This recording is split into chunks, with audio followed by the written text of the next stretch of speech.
오늘 주시는 하나님의 말씀, 사랑인지 분별하라 라는 제목으로 은혜를 나누겠습니다. 한 번 더 기도하실까요? 진리의 성령님, 우리를 모든 진리 가운데로 인도하시고 예수님이 우리에게 하시고자 하는 말씀을 계시하여 주시옵소서. 예수님 이름으로 기도합니다. 아멘. 아마도 예수님을 믿지 않는 사람들도 고린도전서 13장은 알 수도 있습니다. 네, 워낙 유명한 장이죠. 우리는 이 고린도전서 13장을 사랑장이라고 별명을 붙여서 그렇게 기억하고 있습니다. 그러면 그 앞에 있는 12장은 뭐죠? 성령의 은사, 성령의 여러 가지 은사를 설명한 성령의 은사장이에요. 그럼 14장은 뭐죠?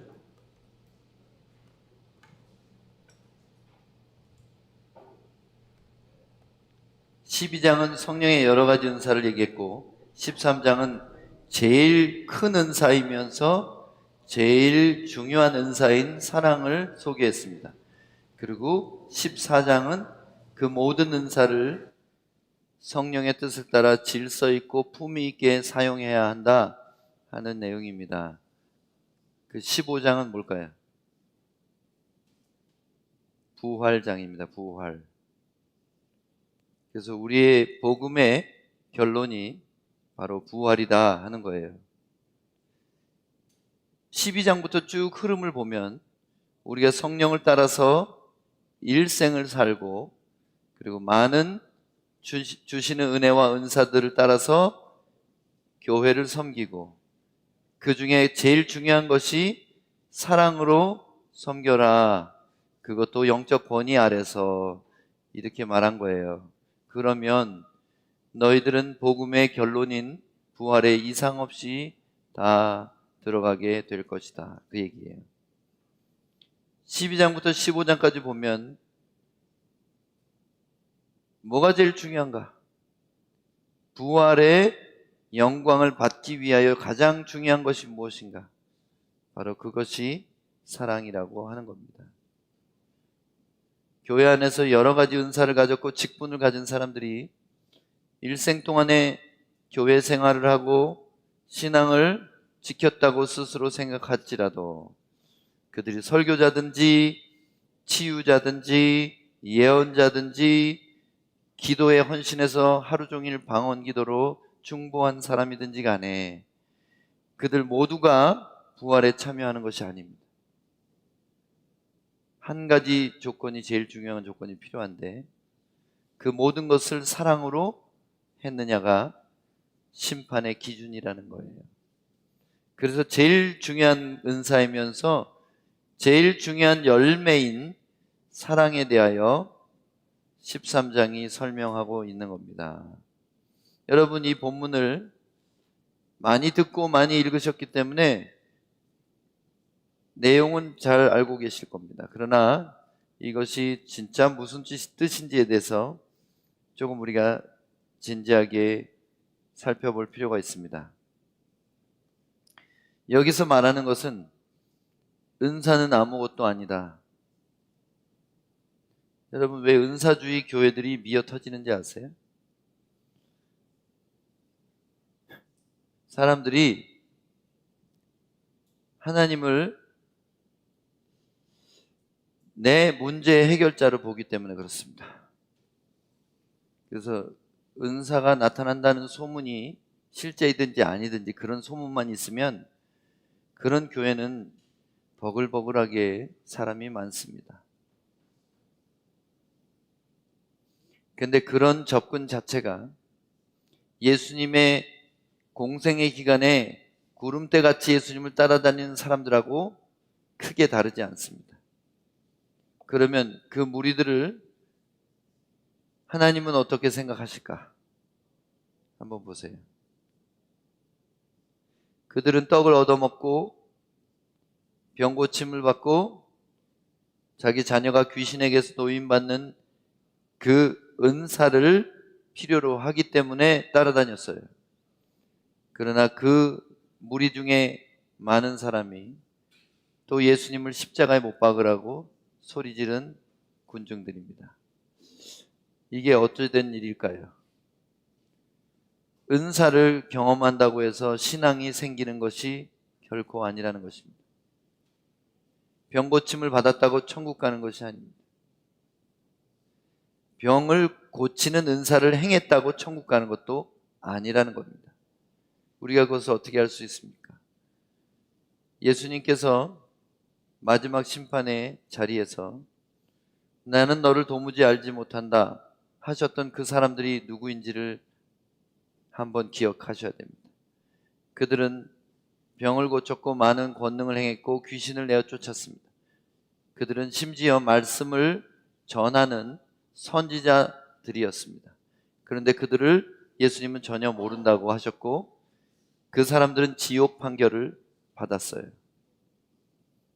이런 얘기를 하면 그건 상급 얘기다 하는 거짓말하는 사람들이 있을 겁니다. 그 사람들은 거짓말하는 사람들이에요. 속지 마세요. 그것은 상급 얘기가 아니라 명백하게 지옥 가는 얘기예요. 나도 천사들과 내 아버지 앞에서 그들을 부인하리라. 부인한다는 말은 예수님을 알지 못한 사람이 어떻게 천국을 가겠으며 어떻게 그분의 신부가 되겠습니까? 여러분 모르는 사람하고 결혼할 거예요? 한번 생각해 봐요. 모르는 사람하고 결혼할 그런 사람은 없겠죠. 그래서 은사는 아무것도 아니다 이 말을 믿으세요. 내가 어쩌다가 선교 가서 사람들을 기도했는데 병 나음을 받았어요. 아마 이 중에서는 제가 그런 경험이 제일 많을 거예요. 그런데 그런 경험이 있다고 해서 내가 그 은사 때문에 천국 가는 거 아니에요. 저는 아직 붙잡지 못했다고 생각하고 달려가는 중입니다. 매일매일 말씀 생활하면서 매일 어떻게 하면 하나님 기쁘시게 할까 고민하면서 살아가는 사람이에요. 여러분들도 안심하지 마세요. 섰다고 생각할 때 넘어질까 조심하라 했습니다. 은사나 설교를 했거나 교사 생활을 했거나 또 성령의 역사를 나타냈거나 이런 것들은 아무것도 아닙니다. 사랑이 없다면 사랑이 그 최후의 기준이에요. 한번 오늘 본문을 다시 한번 볼까요? 1절부터 내가 사람의 방언과 천사의 말을 할지라도 사랑이 없으면 소리나는 구리와 울리는 꽹과리가 되고 내가 예언하는 능력이 있어 모든 비밀과 모든 지식을 알고 또 산을 옮길 만한 모든 믿음이 있을지라도 사랑이 없으면 내가 아무것도 아니요. 여기까지 보면 앞에 12장에서 말했던 은사들을 얘기하고 있습니다. 방언의 은사와 예언의 은사, 지식의 은사, 지혜의 은사, 믿음의 은사 이런 은사들을 다 받았다 할지라도 그 마음 안에 사랑이 없다면 아무것도 아니라고 말합니다. 심지어는 3절에 내가 내게 있는 것으로 모든 것으로 구제하고 전 재산을 바쳤다는 거예요. 구제하는데 또 내 몸을 불사르게 내어줄지라도 이것은 순교를 말하는 거예요. 아니 구제 은사, 순교의 은사까지도 사랑이 없으면 내게 아무 유익이 없느니라. 유익이 없다는 얘기가 뭐예요?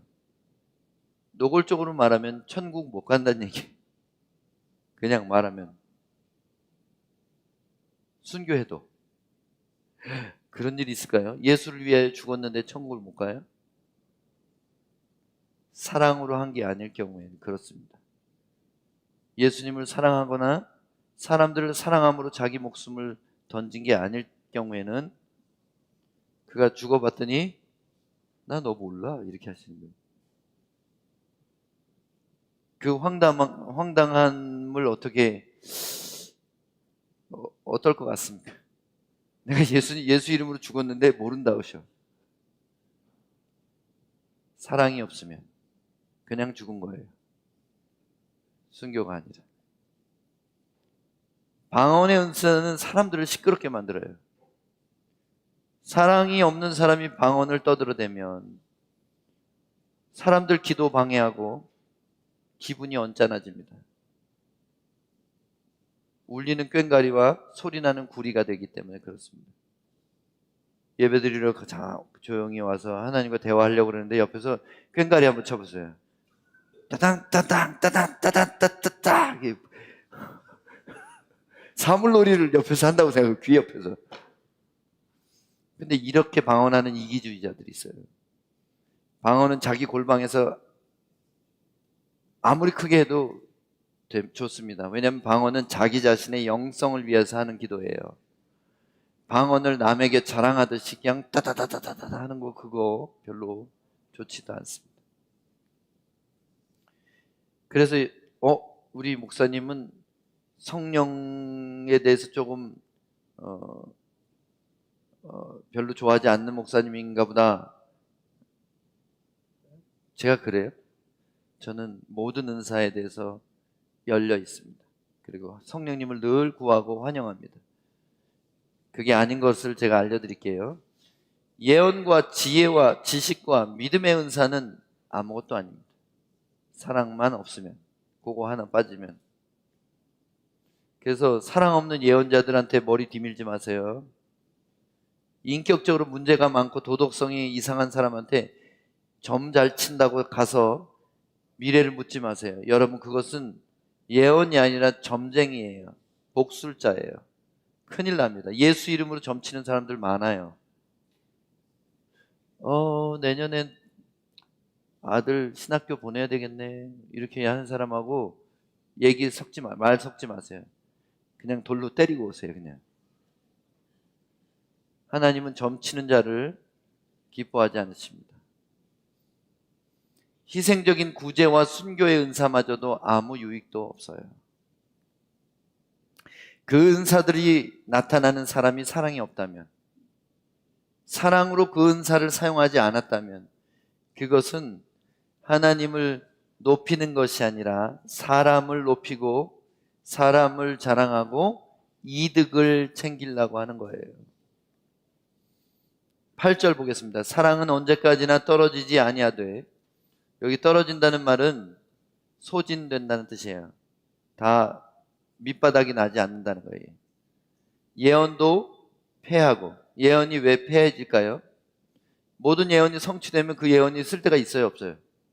없어요.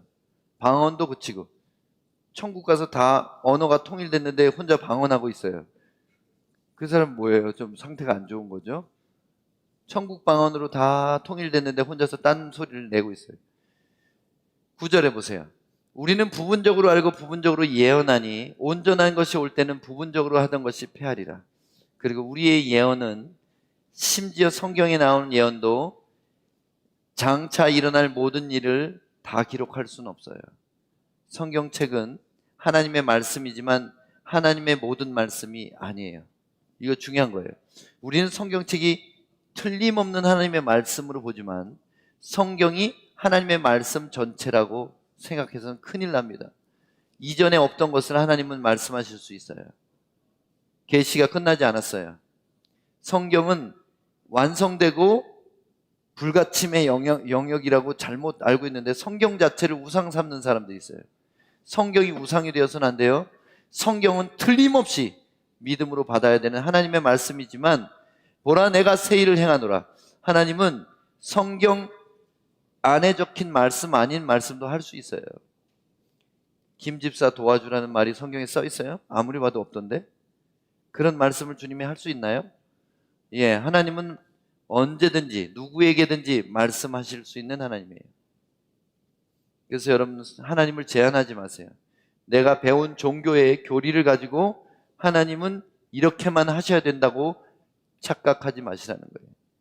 우리가 얼마나 하나님을 알고 있습니까? 얼마나 경험했습니까? 우리가 아는 하나님은 바닷물을 한 컵 떠가지고 마셔본 거, 짜네, 그 정도밖에 몰라요. 우리는 바닷물의 양이 얼만큼인지, 바다 깊은 곳에 어떤 거대한 생명체가 살고 있는지 알지 못합니다.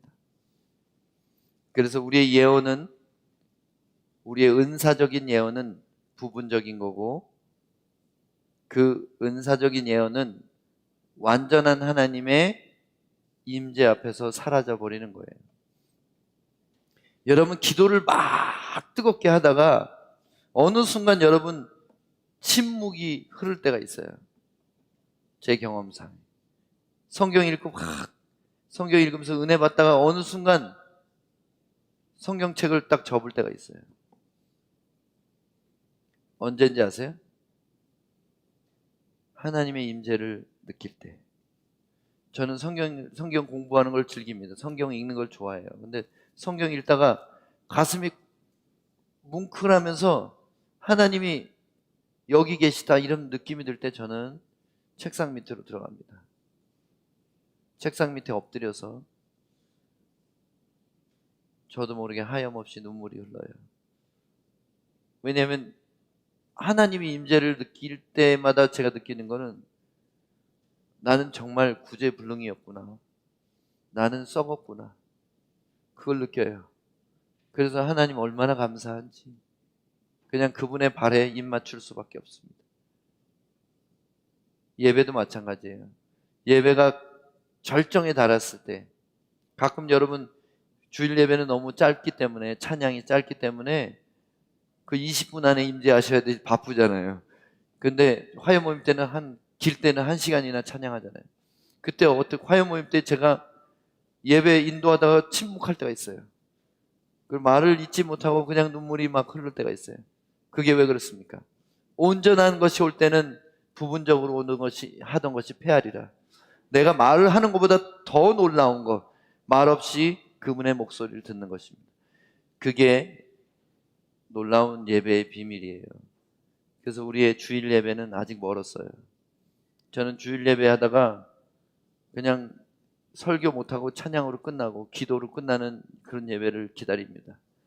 사람이 일부러 짜서 그렇게 하면은 그거는 조작된 것이지만, 부흥이 온다는 것은 우리가 컨트롤할 수 없는 거예요. 우리 자신을 주체 못하는 거예요. 찬양을 멈출 수가 없는 겁니다. 기도를 중단할 수가 없는 거예요. 그것이 웨일즈에서 일어났고 인도에서 일어났고 평양에서 일어났던 부흥입니다. 아주사에서 일어났던 대부흥입니다.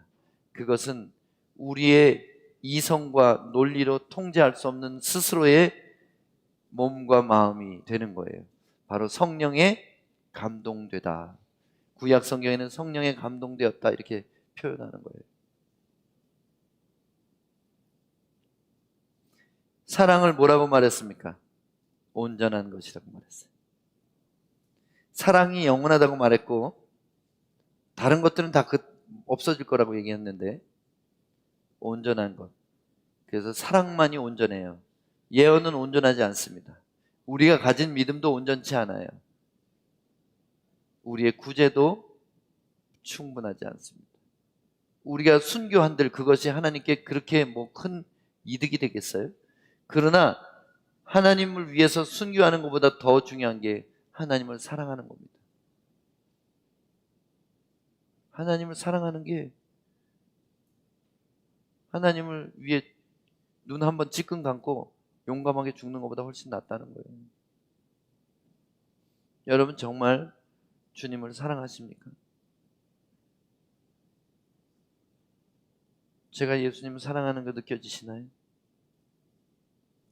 저는 말로 다 할 수 없이 그분을 사랑한다는 말 하는 것 자체도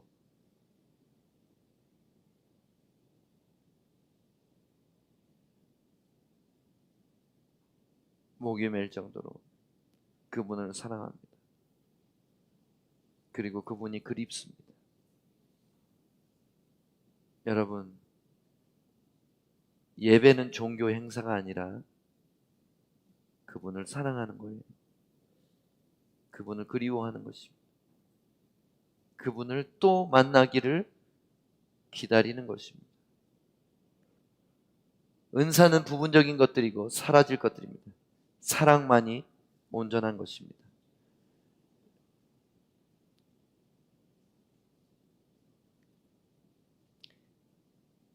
사랑을 이렇게 설명했습니다. 4절로 다시 돌아갑니다. 사랑은 오래 참고, 사랑은 온유하며, 시기하지 아니하며, 사랑은 자랑하지 아니하며, 교만하지 아니하며, 무례히 행하지 아니하며, 자기의 유익을 구하지 아니하며, 성내지 아니하며, 악한 것을 생각하지 아니하며, 불의를 기뻐하지 아니하며, 진리와 함께 기뻐하고, 모든 것을 참으며, 모든 것을 믿으며, 모든 것을 바라며, 모든 것을 견디느니라. 사랑에 대해서 4절을 통해서 설명했습니다. 사랑은 이렇고 저렇고 쭉 얘기했죠?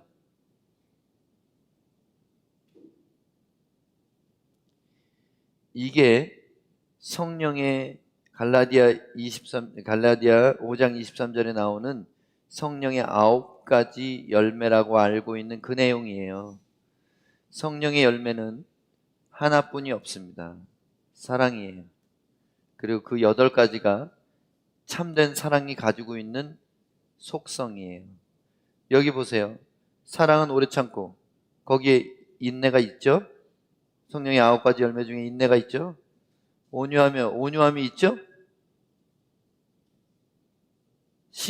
투기하지 않으며, 자랑하지 아니하며, 교만하지 아니하며, 또 무례히 행하지 아니하며, 자기의 유익을 구하지 아니하며, 성내지 아니하며, 악한 것을 생각하지 아니하며, 불의를 기뻐하지 아니하며, 진리와 함께 기뻐하고. 희락이 있죠?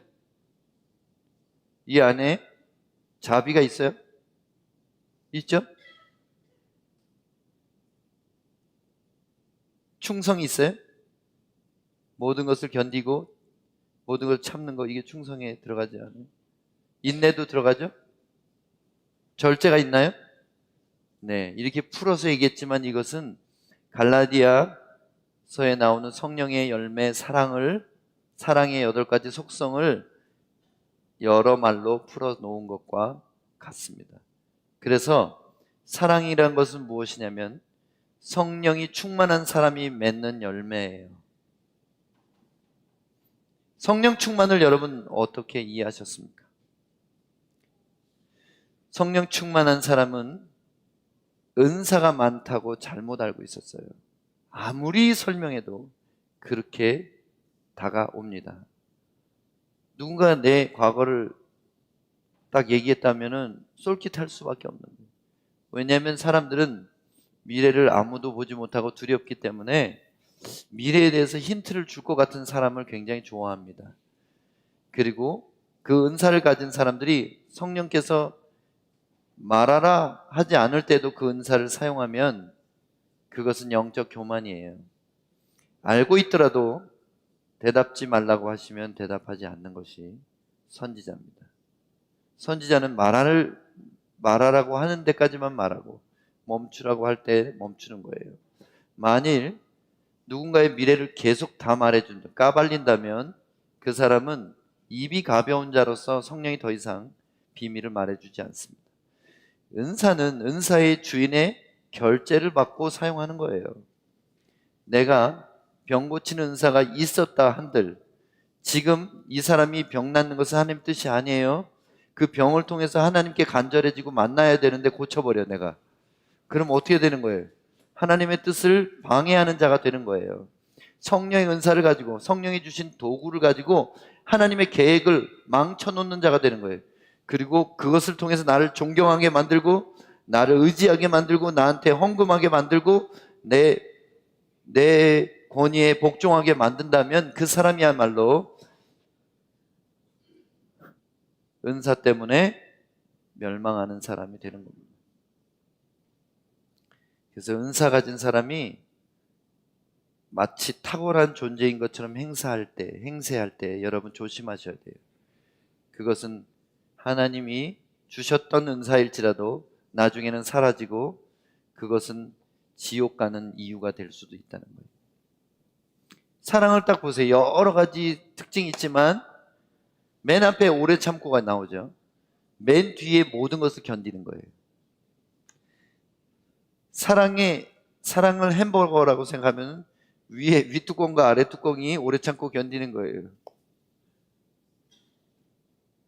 시작과 끝이 견디는 거예요. 결혼 생활을 오래 하신 분들은 끄덕끄덕 하실 겁니다. 자녀를 장성할 때까지 키운 분들을 끄덕끄덕 하실 거예요. 참는데 이골이 나야지 이제 사랑을 조금 할 수 있는 거예요. 사랑은 좋아하는 게 아니에요. 사랑은 함께 있는 것을 즐기는 게 아니에요. 사랑은 아무리 그 사람이 형편없어져도 그 사람을 포기할 수 없는 겁니다. 사랑은 기다려주는 거예요.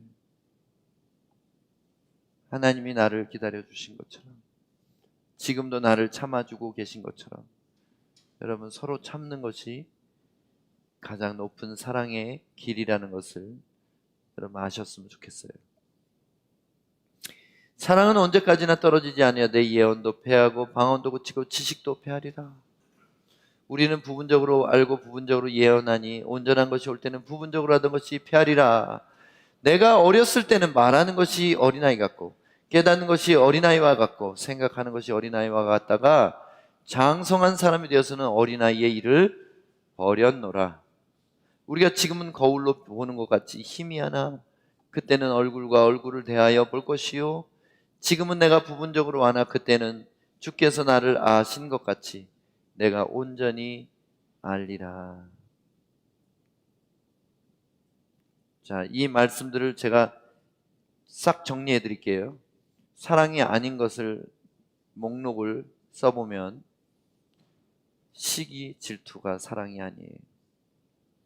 자기 자랑은 사랑이 아닙니다. 교만한 우월감은 사랑이 아닙니다. 무례한 행동은 사랑이 아닙니다. 어떤 사람은 친해서 그런다고 하면서 굉장히 예의 없는 행동을, 그런 말을 하면서 또 그것 때문에 마음 상해하면 밴댕이같이 왜 그런 거 가지고 삐지고 그래. 마음 상한 사람을 2번 죽여요. 속 좁다고 말해가지고 2번째 공격을 합니다. 이기심이 뭐냐면 자기의 이익을 구하는 거예요. 사람과 관계를 할 때, 사람하고 친할 때 나한테 뭔가 줄 게 있는 사람하고만 친한 사람도 있어요. 이용해 먹는 거죠. 내 거래 관계에 도움이 될 것 같고, 재정적으로 나한테 또 돈이라도 꿔줄 것 같고, 그리고 내가 말하면 그냥 반대 없이 그냥 들어줄 것 같은 그런 사람. 그런 사람을 사실은 친하다고 생각하지만 이용해 먹는 사람들이 있어요. 슬픈 일이에요. 저 사람 나를 참 좋아해 이렇게 생각했지만 결국은 내한테 그 사람이 좋아할 만한 조건이 사라지면 등을 돌리게 돼 있습니다. 부자일 때는 사람들이 친구가 많아요. 사업 망하고 나 보세요. 친구가 남습니까?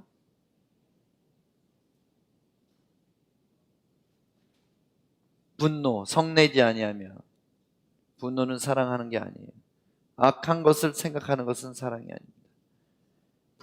불의를 기뻐하는 것, 악을 즐기는 것은 사랑이 아닙니다. 이게 어디 나와요? 본문에 나오는 거예요. 본문에 그대로 나와 있는 거예요.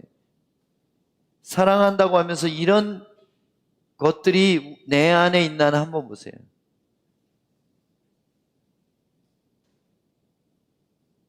사랑한다고 하는데 늘 한 계단 올라서 있어요. 다른 사람한테.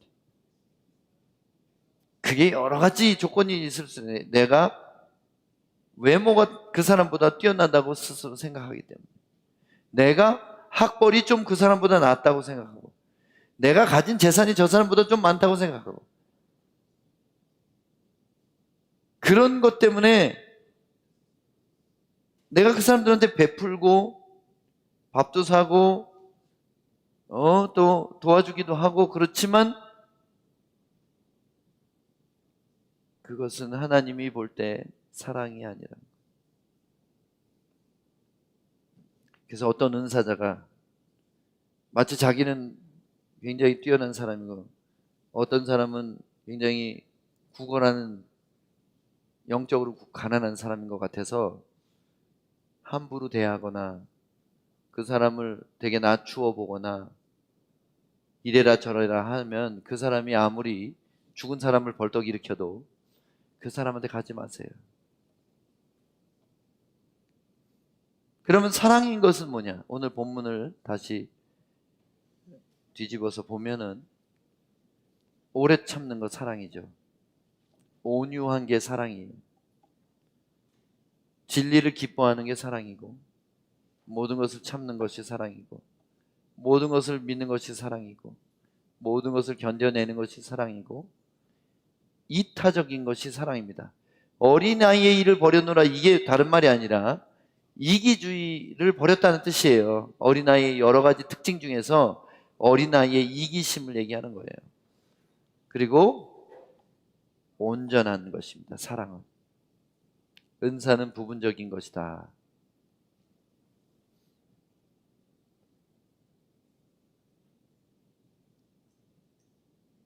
그래서 우리는 이것이 사랑인가를 분별하는 기준을 말씀에서 이렇게 찾아야 돼요.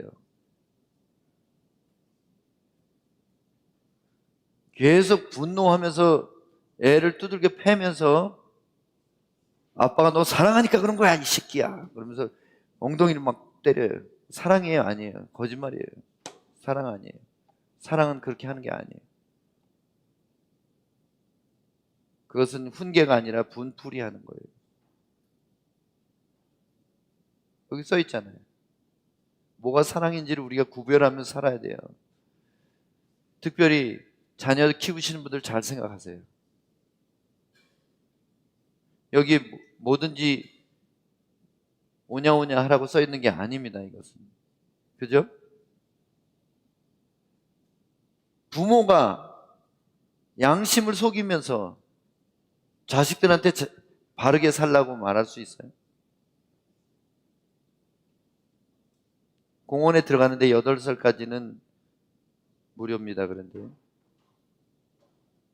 자기 애 10살짜리인데 교회 다니는 사람이 그거 할인 받으려고 너 물어보면 8살이라고 말해.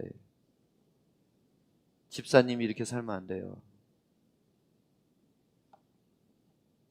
그 돈 아낀다고 부자 되지 않습니다. 주차하다가 남의 차 찍 긁었어요. 뭉 하고 가지 마세요. 무조건 내려서 쪽지에다가 써놓으세요. 제가 주차하다 실수했네요. 연락 주세요. 그리고 그 사람이 연락 오면 미안하다고 말하세요. 실수했다고 하세요. 거래하면서 내가 대금 지불해야 되는 날짜를 어겼으면 찾아가서 미안하다고 말하세요. 얼마나 그리스도인들이 세상 사람들이 살면 그렇게 사는 것처럼 그게 다 여기에서는 관행이야. 다들 그렇게 해.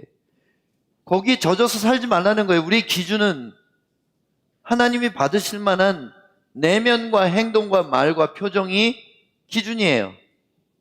물론 누구도 완전하지 않지만 계속해서 분별하며 살아야 된다는 거예요. 악다구니 하지 마세요. 누구하고도. 네가 옳네 내가 옳네 하지 마세요. 져주세요.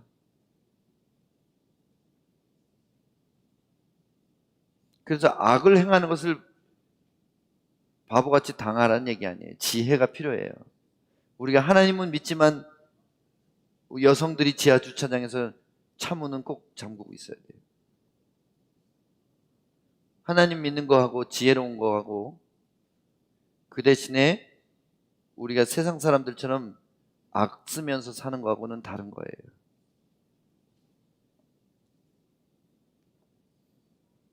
그런즉 믿음, 소망, 사랑 이 세 가지는 항상 있을 것인데 그 중에 제일은 사랑이라. 왜 그렇습니까? 왜 특별히 믿음, 소망, 사랑 세 가지는 항상 있다고 표현했을까요?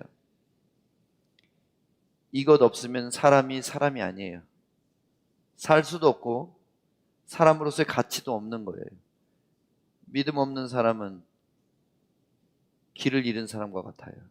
소망 없는 사람은 힘이 다 떨어진 사람과 같아요. 사랑 없는 사람은 사람이 아니에요.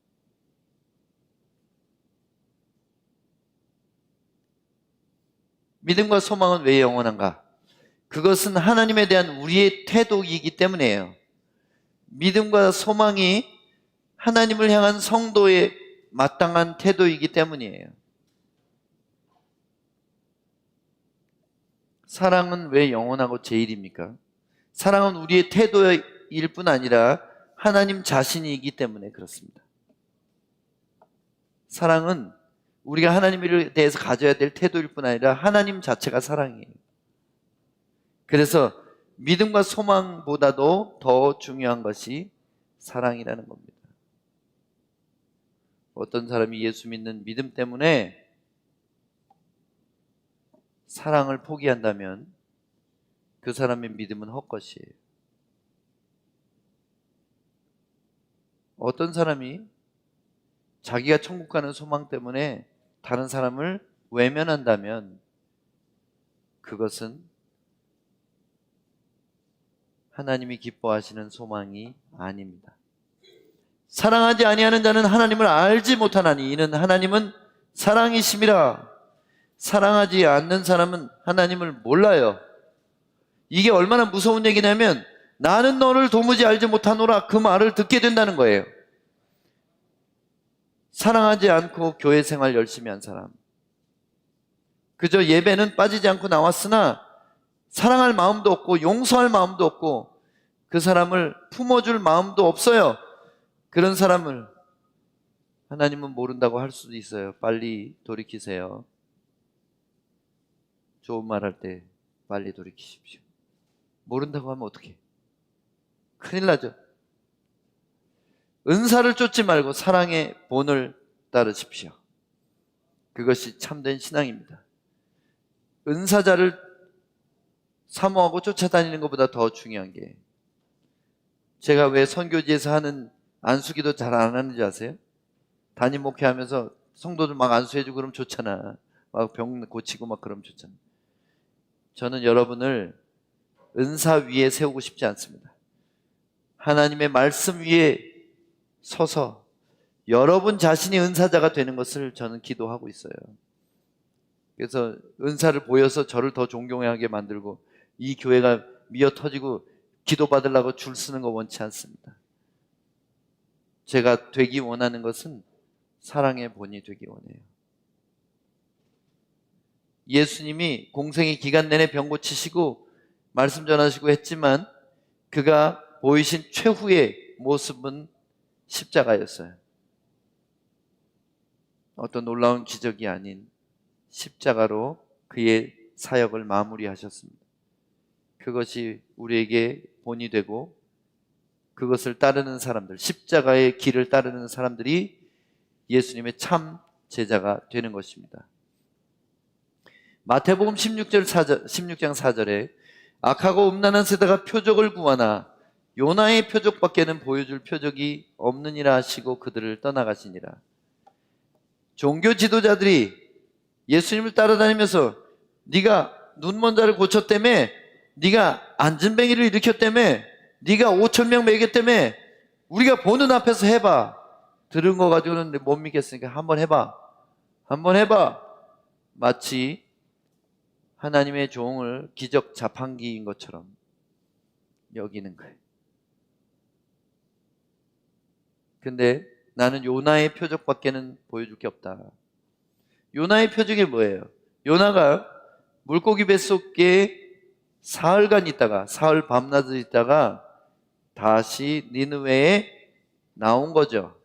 이게 뭐예요? 무덤 속에 들어갔다가 부활하실 것을 예언하신 겁니다. 이때 그들 앞에서 기적을 행했다면 많은 사람들이 그렇게 하길 원해요. 누가 나한테 억울하게 할 때 우리는 증명을 해내고 싶어 해요. 근데 그렇게 하면 어떻게 됩니까? 하나님께 순종하는 사람이에요? 사람에게 순종하는 분이에요. 예수님. 사람에게 순종하는 거예요. 사람의 목소리를 따르는 사람이 되는 거예요. 선악과를 먹은 것도 그런 거예요. 하나님은 먹지 말라 그러는데 먹어도 괜찮으니까 그걸 따른 거잖아요. 예수님이 시험 받을 때 우리 같으면 이렇게 생각할 수 있어요. 뛰어내려 보라. 그러면 네가 하나님의 아들이냐? 뛰어봐. 그러면 우리 같은 경우는 어떻게 하겠어요? 잘 봐. 팍 뛰어내서 봤지? 너 꿇어. 이렇게 할 수도 있었을 거예요. 예수님이. 십자가에서 내려오라 그러면 우리 같으면 팍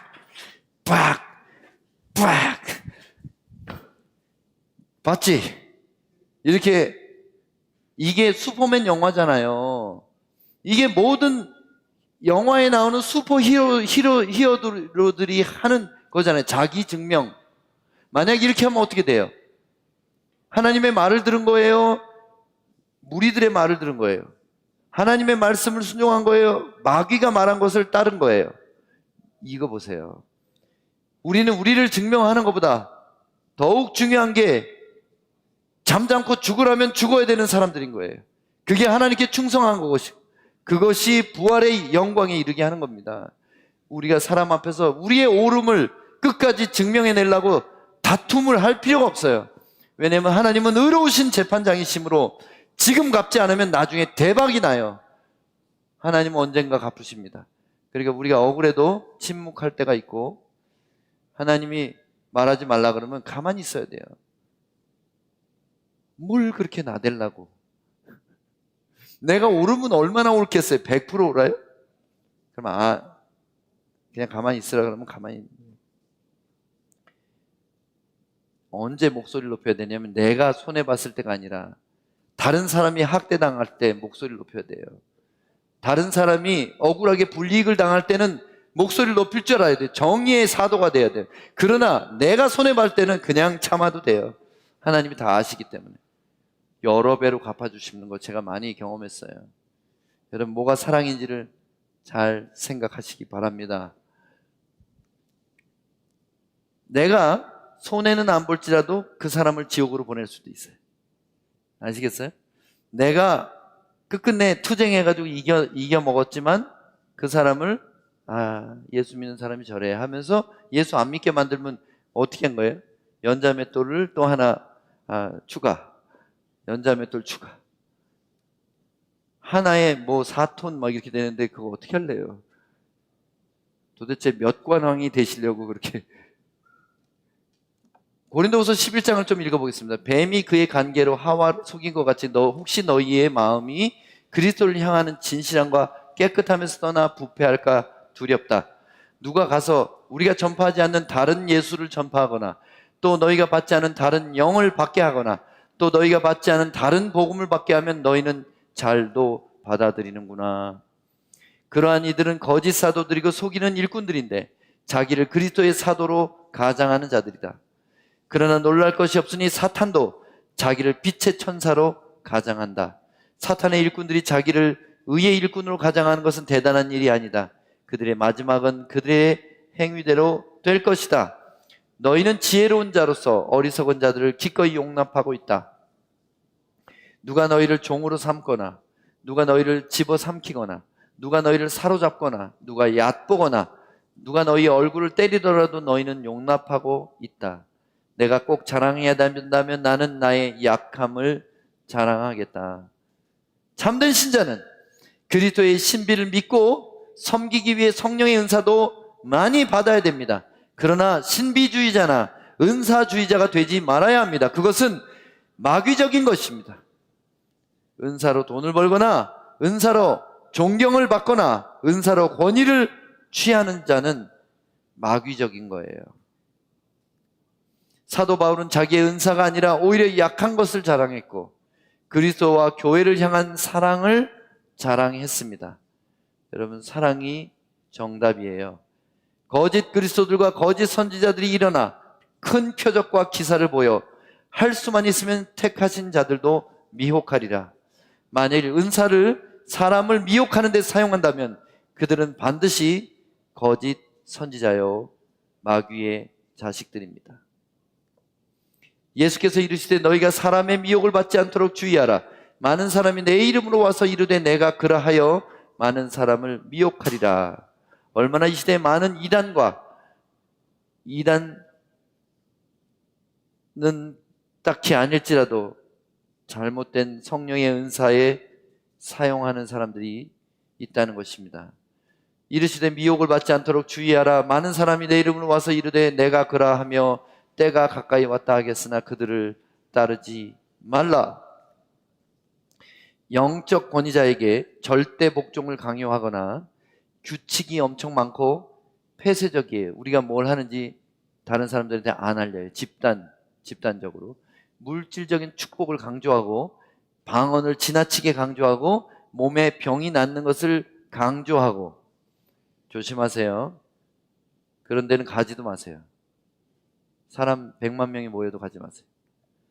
모든 나쁜 열매를 전부 귀신이라고 말하는 것도 잘못된 거예요.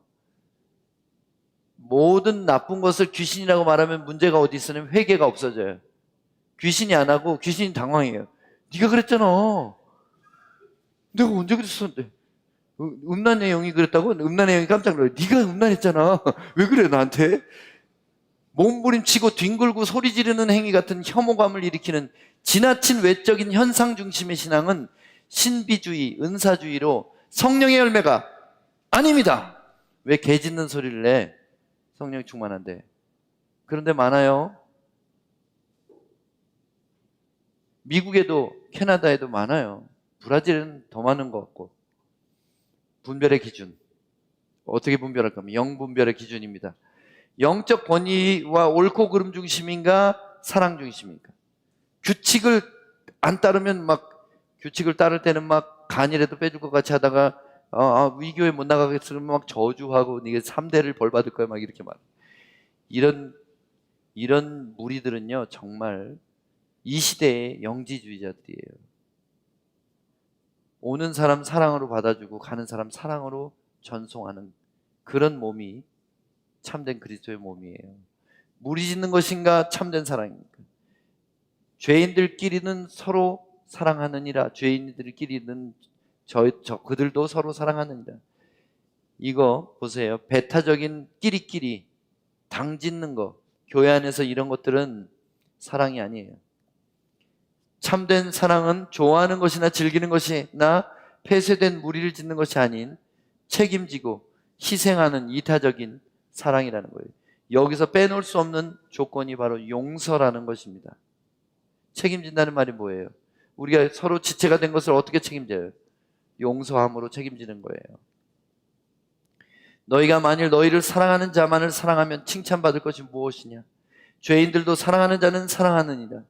너희가 만일 선대하는 자만을 선대하면 칭찬받을 것이 무엇이냐? 죄인들도 이렇게 하느니라. 너희가 받기를 바라고 사람들에게 구워주면 칭찬받을 것이 무엇이냐? 죄인들도 그만큼 받고자 하여 죄인에게 구워주느니라. 내가 병 낫고 복 받는 것을 말하는가? 아니면 남에게 복이 되는 것을 말하는가? 이거 중요한 기준이에요. 진짜 사랑의 공동체는 내가 병 낫고 내가 복 받는 거 그건 날마다 와서 기도하고 그걸 위해서 목사님이 축복하고 그렇게 하지 않아요. 우리 성도들 병 낫게 해줘서 이 기도 날마다 하는 것보다 우리 성도들이 남에게 복이 되게 해주세요. 이 기도하는 종이 참된 종이에요. 신비와 영적인 은사에 집착하는가? 아니면 말씀으로 내가 순종하고 내 고집을 꺾는 것을 가르치는가? 이게 더 중요합니다. 나를 위한 은사가 아닌 이타적인 사랑과 세속적인 복이 아닌 내세적인 소망과 신비주의가 아닌 성경적인 가르침이 참된 교회의 핵심이라는 거예요. 여러분, 우리 교회는 참된 교회입니까?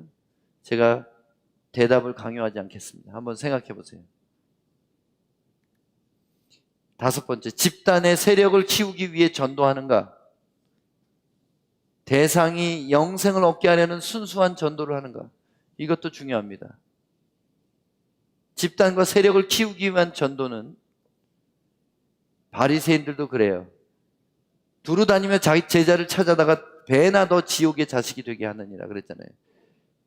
마지막으로 묻겠습니다. 나의 신앙의 중심은 은사인가 사랑인가? 내가 받는 위로인가 응답인가 아니면 내가 주는 사랑인가? 여러분, 만약에 이게 잘못되면 크게 잘못된 겁니다. 여러분, 오늘 하나님이 물으십니다. 너는 나를 닮아서 사랑이 되겠느냐? 너는 나를 닮아서 다른 사람에게 사랑이 되고 싶으냐? 기도하겠습니다. 주님, 우리 성도님들이 그렇게 되게 해 주시옵소서. 예수님 이름으로 기도합니다. 아멘.